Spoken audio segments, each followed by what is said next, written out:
जय माता दी। आज की वीडियो फिर से मैं लेकर आ गई हूँ इस लौंग की माला की।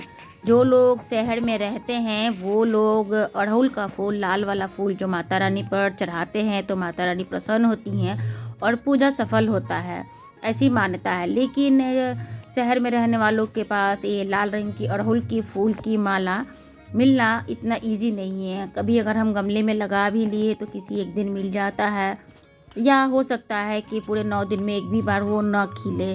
तो ऐसे में क्या करना चाहिए? तो माता को लौंग की भोग तो सभी लोग लगाते हैं, जैसे बतासे पर रखकर अगियारी देते हैं, या आप लौंग इलायची के साथ आप भोग लगाते हैं। इसी तरीके से अगर आपके पास अड़हुल का फूल नहीं मिल रहा है तो आपने देखा होगा बहुत सारे मंदिरों में लौंग की माला, नींबू की माला माता रानी को चढ़ाए जाते हैं। ये माला आप अपने घर में भी चढ़ा सकते हैं, तब मंदिर में भी आप चढ़ा सकते हैं।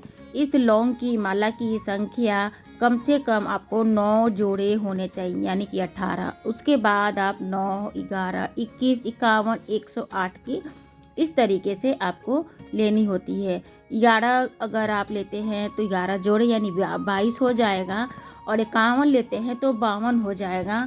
इसी तरीके से आप 108 अगर लौंग की माला बना रहे हैं तो यानी 108 तो यानी 216 लौंग हो जाएंगे। अब देखिए कितना बढ़िया से ये माला बनाया जा रहा है। तो आपको वीडियो आपको अगर समझ में आ रही है तो अच्छी बात है, और नहीं आ रही है तो और आप क्लियर जूम करके बैक कर ज़रूर देख लें, क्योंकि बताते बताते मैं इतना आगे आ गई। इस तरीके से आपको 4 धागे वाली धागा ले लेनी है और कहीं पे आपको उसको एक तरफ से बांध देनी है, और बांधने के बाद आपको इस तरीके से आप खींचेंगे ना, सर्कवासी बनाते हैं या जैसे क्रूस पे हम फंदे लगाते हैं, उसी तरीके से उस लौंग को बीच में रखकर फंदे लगाने हैं। और ये हंसली हार जैसे होता है, माता रानी हंसुली पहनती हैं, गले में हम लोग चीक टाइप का माला पहनते, उस तरीके से ये माला बनकर सबसे आसान तरीक़ा से ये माला बनकर तैयार होता है। मेरे चैनल पर लौंग की माला की ये 5वीं वीडियो है, और पिछले बार ही मैंने इस माला को सीखा था और बनाया था। बहुत ही आसानी से ये बन गया, क्योंकि जब आप लौंग की माला बनाने बैठोगे तो कहीं से कोई भी लौंग खुल कर गिरता रहता है, जो बनाने में बहुत ही ज़्यादा भारी लगता है। तो इस स्थिति में मैंने ये लौंग की माला मैंने सीखा, और ये लौंग पिछले बार भी मैंने माला बनाकर मैंने डाला था, और इस बार भी जब मैं नवरात्रि आई तो हमने बनाया और पहनाया, क्योंकि हम भी शहर में हैं फरीदाबाद से।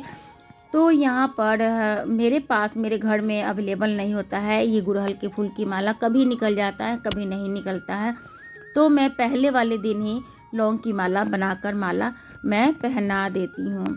इस तरीके से आप ये माला ज़रूर पहनना है। आप नवरात्रों में किसी भी दिन अगर आपको मिलते हैं, वीडियो जब आपके पास पहुँचता है तो आप ये माला बनाएं और पहना दें। अब चलते हैं कि इस माला को पहनाने से क्या फल मिलता है। निश्चित ही तौर से बहुत सारे मेरे वीडियो पे कमेंट इंस्टाग्राम से या मैं अपने व्हाट्सएप पे भी लगाती थी, तो देखते तो थे लोग, लेकिन कुछ बताते नहीं थे कि हमने किया हमें ये रिज़ल्ट मिला। तो कुछ लोगों ने हमें पर्सनली जब उनको रिज़ल्ट अच्छा लगा, जैसे कि किसी का रिज़ल्ट बार बार रुक रहा था, तो ये माला अगर आप नवरात्रों में बनाकर माता रानी को पहनाते हैं और पहनाने के बाद उस लौंग की माला को खुद पहन लेते हैं, उसके बाद आप रिज़ल्ट चेक करते हैं, तो आपका रिज़ल्ट माता रानी की कृपा से वो पास हो जाता है। ये उपयोग, ये उपाय हमने भी किया है, और ये उपाय पंडित बोल रही थी सुरेश पांडे का टीवी पर हमें देखने को मिला, और उन्होंने बताया, जो कि विंध्याचल माता के वो सेवक हैं, बहुत ही अच्छे पंडित जी हैं, तो वो उन्होंने बताया था। और उनका उपाय बताया हुआ हर उपाय इतना, ये दुर्गा माता वाला इतना सटीक होता है कि 100 नहीं 1000% वो वर्क करता है। अब चलते हैं कि इस माला को नवरात्रि के अगले दिन ही पहनना है कि कब पहनना है। तो इस माले को आप नवरात्रि के अगले दिन भी पहन सकते हैं, तथा इस माला को आप सुरक्षित एक लाल रंग के कपड़े में बांध कर रखें। जब बच्चे का पेपर हो जाए, रिजल्ट चेक करना हो, तब एक बार उसको पहना दे, तब वो रिजल्ट चेक करे।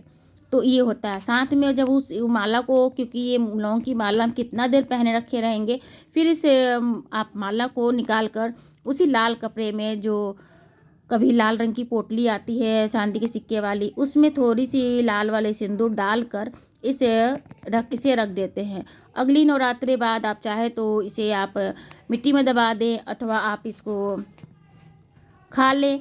तो अभी हमने इसको ना तो खाया है और ना ही मिट्टी में दबाया है। मैंने 3-4 माला बनाए थे या मेरे पास ज़्यादा ही मनोकामनाएं हो रही थी कि माँ होती है तो बच्चों के लिए कुछ ना कुछ करती रहती हैं, तो उस तरीके से हमने माला बनाया और अभी भी हमने लाल पोटली में उसे सिंदूर में डाल कर रखा। माता रानी कैसी लग रही है कमेंट में ज़रूर बताइएगा। जय माता दी।